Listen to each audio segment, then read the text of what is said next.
చూసి, మీరింకనూ నమ్మిక లేక ఉన్నారా, మీరెందుకు భయపడుచున్నారు అన్నాడు.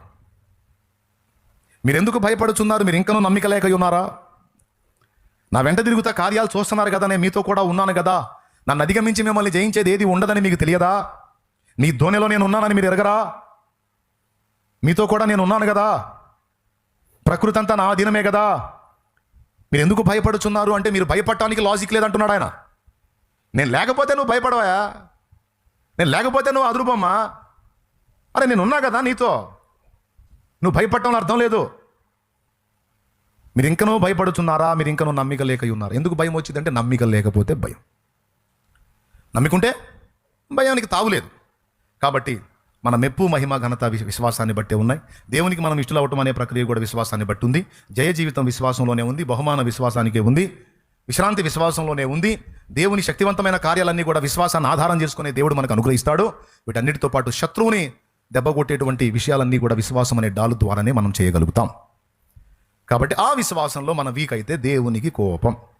కాబట్టి ఇక్కడ దేవుడు కోపపడే ఒక ప్రాముఖ్యమైన విషయంలో మొట్టమొదటిదిగా మనం విశ్వాసాన్ని చెప్పుకున్నాం. దాన్ని అడుదిప్పి ఇడుదిప్పి అట్టును కానీ 3 సార్లు తిరిగేసినట్టు తిరిగేసి మొత్తానికి మీ మైండ్కి ఎక్కించాను అనుకుంటున్నా. దేవునికి స్తోత్రం. పెద్దగా చెప్పండి. తప్పిపోయిన కుమారుడు ఎందులో తప్పిపోయాడు?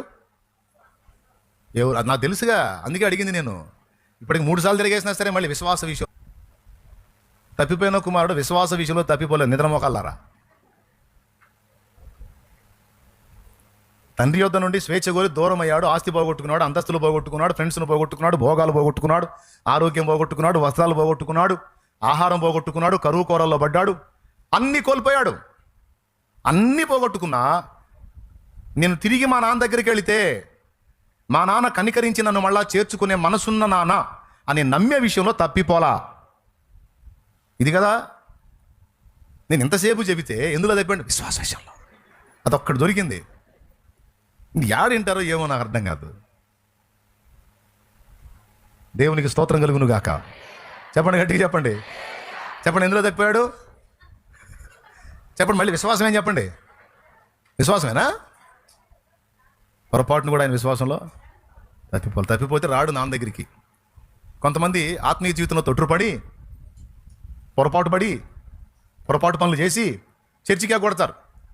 ఎందుకమ్మా నువ్వు దేవుని సన్నిధి రావట్లేదు? నేను తగను, నేను పనికి రాను, నాకు అర్హత లేదు, నాకు యోగ్యత లేదు, నేను టెంప్టేషన్ అణుచుకోలేకపోయాను, శోధనలో పడిపోయాను, నేను చెడిపోయాను, నేను రాను